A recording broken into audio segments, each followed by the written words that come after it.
नमस्कार प्यारे साथियों, कैसे हो आप सभी। उम्मीद करता हूं कि आप सभी अच्छे होंगे। आज हम गणित कक्षा 10 प्रश्नावली 5.3 का समांतर श्रेणी का प्रश्न संख्या 18वां सवाल, बहुत ही इम्पोर्टेंट प्रश्न को लेकर आए हैं। इसे शुरू करते हैं। इसमें लिखा है, केंद्र ए से प्रारंभ करते हुए बारी बारी से केंद्रों ए और बी से लेते हुए त्रिज्याओं 0.5 सेंटीमीटर, 1.0 सेंटीमीटर, 1.5 सेंटीमीटर, 2.0 सेंटीमीटर वाले उत्तरोत्तर अर्धवृत्तों की खींचकर एक सर्पिल बनाया गया है। ये वाला सर्पिल दिया गया है चित्र में, जैसा कि आकृति में दर्शाया गया है। 13 क्रमागत अर्धवृत्तों से बने इस सर्पिल की कुल लंबाई क्या होगी।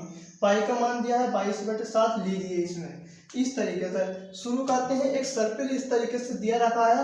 इसके दो केंद्र दिए गए हैं, एक केंद्र ए दिया गया है, एक केंद्र बी दिया गया है। ये दो केंद्र दिए गए हैं।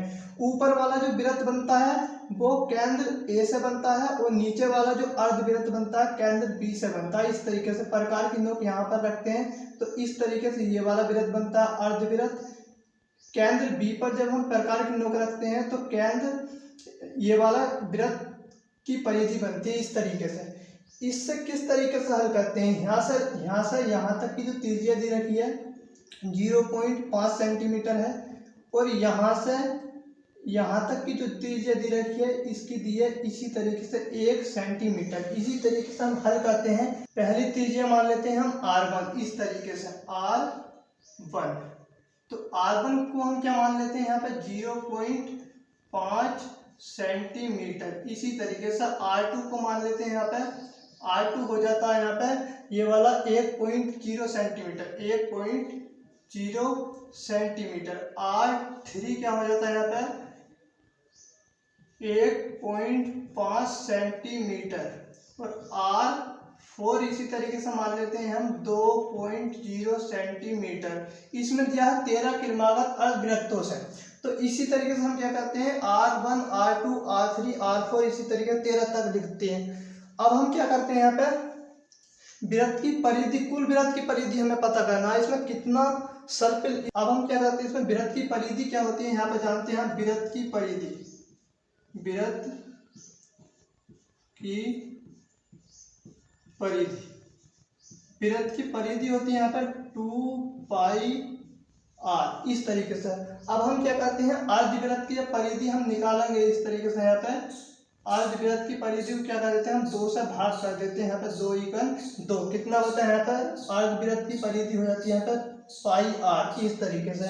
तो अब हम क्या करते हैं L1 का मान निकालने के लिए, L1 का जब हम मान निकालेंगे तो हम क्या करेंगे πr लिख देते हैं। वृत्त की परिधि हो जाएगी R1, ये πr1 इस तरीके से πr1। यहाँ पर पाई लिख देते हैं। यहाँ पे R1 का मान कितना हो जाएगा 0.5, तो यहाँ पे लिख देते हैं 0.5 बराबर हो जाता है। यहाँ पे इसे इस तरीके से लिख सकते हैं 0.5 पाई। इसे क्या मान लेते हैं हम प्रथम पद मान लेते हैं A1। इसी तरीके से हम क्या करते हैं L2 लिख देते हैं हम। तो यहाँ पे क्या करते हैं R2 इस तरीके से। यहाँ पे हो जाता है पाई गुणा में हो जाता है। R2 का मान कितना है 1 दिया है तो 1 लिख लेते हैं यहाँ पे। यहाँ पे कितना हो जाता है पाई हो जाता है। इसे क्या मान लेते हैं हम A2 मान लेते हैं। इसे क्या मान लेते हैं हम A2 मान लेते हैं। अब क्या करते हैं इसी तरीके से L3 का मान निकाल लेते हैं। L3 का जब हम मान निकालेंगे तो आप क्या करेंगे πr3 इस तरीके से। तो पाई लिख देते हैं यहाँ पे। यहाँ पे क्या R3 का मान कितना है 1.5 है तो 1.5 लिख दिया। यहाँ पे क्या हो जाता है 1.5 पाई। इसे मान लेते हैं A3 का मान। अब हम क्या निकालते हैं D का मान निकाल लेते हैं। यहाँ D का मान इस तरीके से निकालते हैं। D बराबर हो जाता है यहाँ पे L2 माइनस के L1। L2 का मान कितना दिया रखा है यहाँ पे पाई दिया रखा है, माइनस हो जाएगा 0.5 A1 का मान दिया रखा है, इस वाले का L1 का मान। तो यहाँ पे निकाल देते हैं 0.5 पाई। इसी तरीके से आगे बढ़ते हैं। यहाँ पे क्या हो जाता है पाई में से 0.5 घटा देते हैं तो यहाँ पे कितना बचेगा 0.5 पाई इस तरीके से। डी का मान हमें मिल चुका है क्या है 0.5 पाई। अब हम क्या करते हैं इसमें क्या दिया 13 क्रमागत 13 अर्धवृत्त दिए हैं। तो एन का मान हम क्या मान लेते हैं यहाँ पे एन का मान लेते हैं 13। प्रथम पद कितना दिया है ये वाला दिया है। A1 का मान कितना हो जाएगा 0.5 पाई अब हम क्या निकाल सकते हैं, कुल वृत्त की परिधि निकाल सकते हैं। तो कुल वृत्त की परिधि इस तरीके से, कुल यहाँ पे दिया है, कुल लंबाई, सर्पिल की लंबाई, इस तरीके से हम क्या कर लेते हैं यहाँ पे, सर्पिल की कुल लंबाई किस तरीके से निकालेंगे यहाँ पे, एल एन, इस तरीके से बराबर क्या होगा, एस एन। एस एन बराबर हम, एस एन बराबर क्या होता है, एन बटे 2 होता है। इस तरीके से यहाँ पे हो जाता है 2a प्लस हो जाता है यहाँ पे एन माइनस के 1 इंटू डी। ये फॉर्मूला होता है कुल पदों का योग निकालने का। यहाँ अब हम क्या करते हैं, यहाँ पे मान रख लेते हैं, एन का मान कितना दिया है, 13 दिया है, ये दिया है यहाँ पे, तो एन का मान रख लेते हैं यहाँ पे 13 बटे 2, इसी तरीके से लिख देते हैं यहाँ पे 2 हो जाता है। यहाँ पे ए का मान कितना दिया है, 0.5 दिया है ये वाला, तो यहाँ पे लिख लेते हैं 0.5, यहाँ पे पाई हो जाता है। इस तरीके से प्लस हो जाता है, एन का मान कितना 13 है, माइनस के 1 हो जाता है। इस तरीके से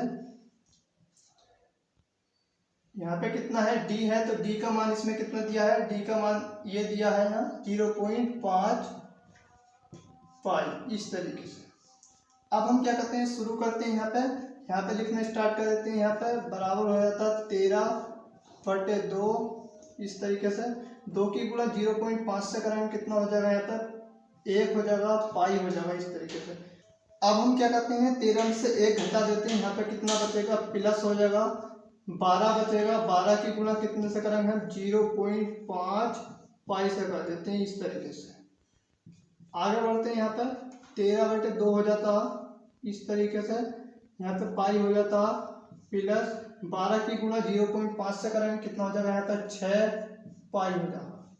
इन दोनों को हम क्या करते हैं, जोड़ देते हैं। यहाँ पर 13 बटे 2 इसी तरीके से लिख देते हैं, गुणा हो जाता है यहाँ पर 7 पाई।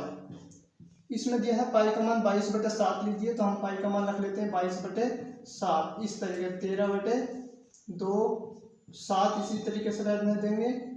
पाई का मान कितना रखेंगे, 22 बटे 7। इस तरीके, इस 7 से ये वाला 7 खत्म हो जाएगा, ये 2 से ये कितनी 11 आ जाएगा। 11 की जब 13 से हम गुणा करेंगे तो यहाँ पर आ जाएगा 143 सेंटीमीटर। जो सर्पिल की कुल लंबाई, इस सर्पिल की कुल जो लंबाई है 143 सेंटीमीटर है। जिसने अभी तक हमारे चैनल को सब्सक्राइब नहीं किया वो हमारे चैनल को सब्सक्राइब कीजिए और लाइक कीजिए। अधिक से अधिक दोस्तों में शेयर कीजिए। अगर वीडियो अच्छी लगी हो तो शेयर कीजिए। जय हिंद, जय भारत।